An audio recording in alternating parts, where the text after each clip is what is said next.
এই চট্টগ্রাম পটিয়ার আসনটি নিয়ে আমরা কার্যক্রম সমাপ্তি যেটি করলাম, সেখানে আমরা দেখতে পাচ্ছি যে আমাদের মোট 11 জন প্রার্থী মনোনয়ন ফর্ম দাখিল করেছিলেন। তার মধ্যে 4 জন প্রার্থীর মনোনয়ন ফর্ম বাতিল হয়েছে, আর বাকি 7 জন প্রার্থী তাদের ফর্ম, তাদের কাগজপত্র যথাযথভাবে আমরা পেয়েছি এবং আমাদের অন্যান্য সংস্থাগুলোও তাদের বিপক্ষে কোনো অবজারভেশন না দেয়ায় এই বাকি সকলের ফর্ম বৈধ বলে আমরা ঘোষণা করেছি। আমরা প্রত্যাশা করি আগামীতে আমাদের 12ই ফেব্রুয়ারির যে নির্বাচন সেটি সুষ্ঠুভাবে সুন্দর পরিবেশে, বিশেষ করে উৎসবমুখর পরিবেশে এবং সবচেয়ে বড় কথা যে আন্তর্জাতিকভাবে গ্রহণযোগ্য মাত্রায় একটি নির্বাচন অনুষ্ঠিত হতে হবে। সেই বিষয়টি মাথায় রেখে আচরণ বিধিমালা অনুসরণ করে আপনাদের নির্বাচনী সকল কার্যক্রম পরিচালিত হবে, সেই প্রত্যাশা রেখে আবারও সকলকে ধন্যবাদ জানিয়ে আজকের এই যাচাই বাছাই কার্যক্রম এখানেই সমাপ্তি ঘোষণা করছি। সবার জন্য রইল অনেক শুভকামনা।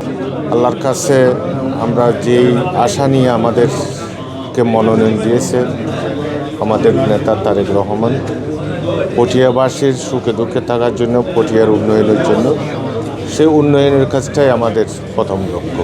অবশ্যই গণতন্ত্র রাষ্ট্রে একটা এককভাবে কোনো কিছু না হয়ে যে প্রতিদ্বন্দ্বিতার মধ্যে দিয়ে যদি আমরা নির্বাচন করি, সবাই কিন্তু একটাই উদ্দেশ্য, আমরা প্রতিদ্বন্দ্বিতা থাকবে, আমরা কোনো সময় প্রতিহিংসাতে যাতে না যাই, সেটাই আমাদের লক্ষ্য থাকবে। আমাদের নেতা জনাব তারেক রহমানের ঘোষণা, কোনো প্রতিহিংসার রাজনীতি আমরা করব না, আমরা সবাইকে সমানভাবে এগিয়ে যাব।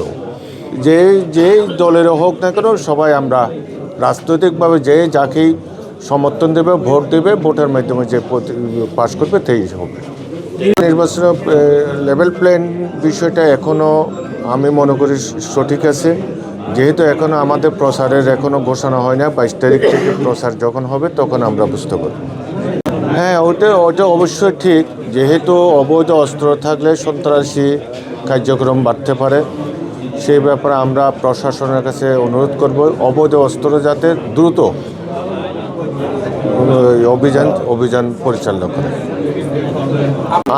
আমার জানা মতে, যেহেতু আমি 18 সালে নির্বাচন করেছি, কোনো শিল্প গ্রুপ, কোনো ব্যবসায়ী আমাদের সাথে প্রভাব খাটাইছে সেরকম আমার চোখে পড়ে নাই।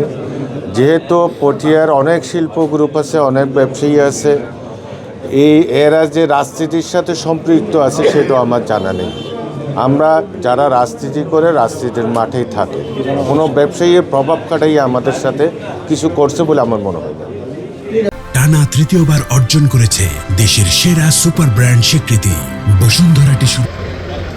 সকল পেশাজীবী, কৃষক, শ্রমিক, মেহনতি মানুষ, ছাত্র জনতা প্রত্যেকের আমরা সহযোগিতা কামনা করি যেন নির্বাচনটা সুন্দর সুষ্ঠুভাবে হয়। কেন আশঙ্কা থাকবে? আমি ব্যক্তিগতভাবে এটা পোষণ করি না, আমি নিজেকে যা মনে করি আমি সবার জন্য তাই মনে করি। ডাক্তার হাসান, গণ অধিকার পরিষদের পক্ষ থেকে আমি ট্রাক প্রতীকে এবার পটিয়াতে নির্বাচন করব এবং সেই জন্য আজকে যে যাচাই বাছাইয়ের যে পর্ব, সেখানে আমাদের প্রতীক এবং আমাকে বৈধ বলে ঘোষণা করেছেন জেলা প্রশাসক। তো আমি ধন্যবাদ জানাচ্ছি। এবং আসলে এই যে যাচাই বাছাই প্রক্রিয়া, এই প্রক্রিয়ার অনেকগুলো আসলে আমার কাছে প্রশ্নবিদ্ধ মনে হয়েছে। দেখা যাচ্ছে অনেক মামলা আছে, এগুলো যথাযথভাবে আসলে যাচাই করা হয়েছে কিনা। অনেক বলা হয় কোটি টাকা দেখা যাচ্ছে ব্যাংক ড্রাফট, ঋণ, এগুলো কীভাবে আসলে বৈধ হয়েছে আমার জানা নাই। তো যাক, ধন্যবাদ। আমি আল্লাহর কাছে শুকরিয়া জানাচ্ছি যে আমাকে বৈধভাবে ঘোষণা করেছে। এবং পটিয়াবাসীর কাছে আমি বলতে চাই, আমরা আগামী 12 তারিখ আপনাদের ভবিষ্যৎকে ঠিক করার জন্য, ভবিষ্যৎকে গড়ার জন্য আপনারা ট্রাক মার্কা ভোট দেবেন, আমাকে বিজয়ী করবেন। ধন্যবাদ সবাইকে।